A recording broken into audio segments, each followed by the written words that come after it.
Hey everyone, it's Andrew here.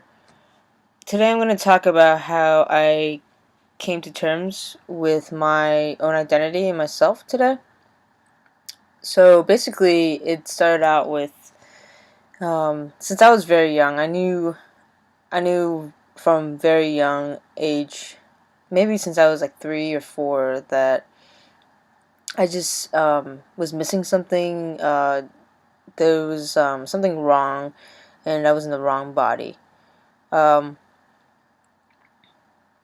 when I was 3, I or 4. I was 4, and I was watching my brother being born. And I remember my mom asked me, "Why did you say this?" And she would say that I was in the surgery room. I was 4, and I asked, "Why does he have a mushroom?" And mushroom to me meant penis. And I basically questioned, like, why does he have a mushroom and I don't have one? And also, when I was young, I always felt like I was a mommy's boy. Like when my mom was gone for work, I'd be crying, and I totally just refused to wear dresses. I would always wear overalls. I opted to wear overalls instead of the dresses that my parents made me wear, and I would play with the guys. Um, I would play with the boys when I was in kindergarten. We would do games like we would dare each other to eat ants, and then we dare each other, like we chase girls, all that stuff. So I was on the guy side. I was the only guy too. Um, and then when I progressed, that was when I had my first crushes too on girls. And then we progressed to third grade, and I started dealing Pokemon cards, and I would deal Pokemon cards, and I was like, like feeling like I was like the guy. Like, yeah, one of the boys. And when I got to, uh, and I remember like before even advancing on to puberty and even realizing my own identity, my gender identity, my sexuality, um, I would always put my hair in a ponytail, um,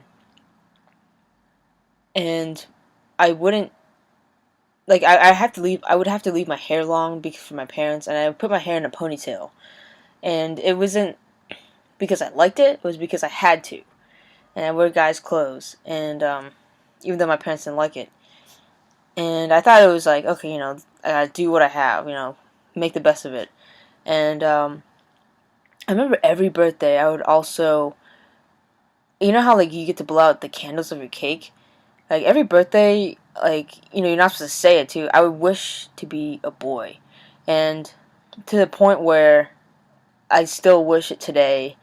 It's like my only wish, and I still wish it until like my last birthday, which is my 20th birthday. And then which is really interesting because I like even from a young age I knew what I wanted. And then when I got to puberty, that was when it was like terrible because I was ashamed and embarrassed with my body changes. um I remember I'd go into the bathroom and just be like, "Oh my god, get in, get out, get in, get out." Like in middle school, I didn't have any guy friends anymore because that's when middle schoolers go boy girl. Like I'm not friends with you anymore. And then I was just really awkward. So I just focused my attention all into my classes. So I'd be like the nerd, like, oh, you're number one, blah blah blah blah. And it was just so much pressure because people thought I was perfect, people thought I was happy, and really I was far from. So when I got to high school, I started realizing, maybe like maybe I need to come out, and I was still closeted, and I thought that I was gay. So the farthest I got to it was um, trying to come out to my parents, which ended very badly. I My mom freaked out and almost committed suicide. Like, and then my dad was just like, freak. Like he thought I was a freak. So that conversation was dropped. Um, so much denial. I tried shutting it off. Like I just tried focusing on my school. I didn't want to think about my identity. And then I remember I hit like depression a lot in high school. I would just wear the same clothes every day because I didn't have anything I liked. Secretly had crushes on people, and it was miserable. So I went to I went to college, and it was just I thought, hey, it's my chance to come out as gay, but something felt really wrong. Like it was just like I didn't feel right, like perfectly, like at place. Like I didn't like the term lesbian, so I my sister would ask me like in my first few years of college, like, hey, you know, do you see yourself as that butch lesbian over there, like in the future? And I would always be like, no. And she'd ask me like, why? Like, and I'm like, well, I don't know, I just don't see myself like that. And she would be like, do you see yourself as a guy? And I was in denial a lot. The only identities I thought that existed for like don't my image of trans people were like drag queens because that's all I had in the media. And my sister would be like, would you ever get surgery to be a guy? And I basically was like, I don't know, it's too much work. Like, isn't that like, there's not a lot of development in that area. So I just blocked it out.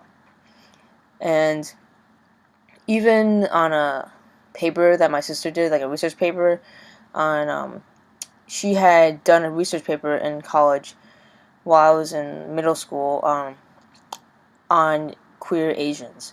And there was a fill out the blank thing, like, what is your name? What is your gender identity? What is your sexual orientation? And for gender identity, I remember that I put not comfortable responding, or I just didn't fill it out. I didn't put female. So I finally, my freshman year, like in the spring, my sister gave me this book, and she was like, hey, you should read this. I totally think that like you might find it interesting. And it was called The Riddle of Gender. And when I started reading it, I got back from spring break. I got back from spring break, and I started reading it, and I just started getting depressed because all the stories that like I read, I could relate to, and I felt that that was me. And started realizing my identity, I had a trans identity, and I felt helpless because I was like, great, there's something even greater that I didn't even realize the whole time, and I was in denial, and I'm gonna have to come out to my parents, and it's gonna be way tougher than being queer. At least I thought, in my opinion. And I would shut myself in my room, and I would go to the counseling center. I was just like, I can't do this. I even considered transferring schools at that time, and I called my sister up, and I was like, I can't do this because in my school sometimes people say homophobic slurs, and that week I experienced some homophobic slurs around me, and I couldn't take it. It was just bad timing.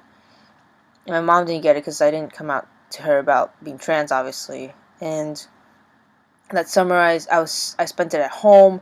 It was just awful because I basically was closeted all summer. I was miserable. I slept all day. I ate a lot and just kept on gaining a lot of weight. And I came back for school sophomore year. I was like, okay. And I was very hesitant. And finally, I decided to socially transition, go with Andrew, and my preferred gender pronouns. So it took me so long to finally come out to my mom, which was this summer, because I was just very hesitant. I thought she would react the worst. So I came out to her, and she accepted me unconditionally, and said she would love me unconditionally. And basically I was surprised, and I told her about my transition. So now I'm just trying to hold on a sec. I got locked out of my computer. Now I'm trying to find a way to come out to my dad, which I tried talking to him this week about. So that's gonna be in a different video. But yeah. As for accepting my identity, it took a long time. I know I'm already 10 minutes on the mark. But as for accepting it, it was something that I knew. There was always something different about me, and I didn't want to accept it because I knew that if I accepted it, I would be accepting a greater struggle than I had originally wanted to endure. So I think accepting for trans people in the first place is the hardest part because it's accepting a whole different you that you thought you were. That you thought that, oh, I'm the binary me. But really, you're accepting a person who has two spirits. Whether you want to take on the identity or not, I think that it's accepting the feminine part of you and the masculine part of you. And it's just accepting the fact that you're going to go through both of the experiences. But that's what makes us awesome people. So uh, I hope to see you next week. Subscribe and comment if you have any questions. See ya.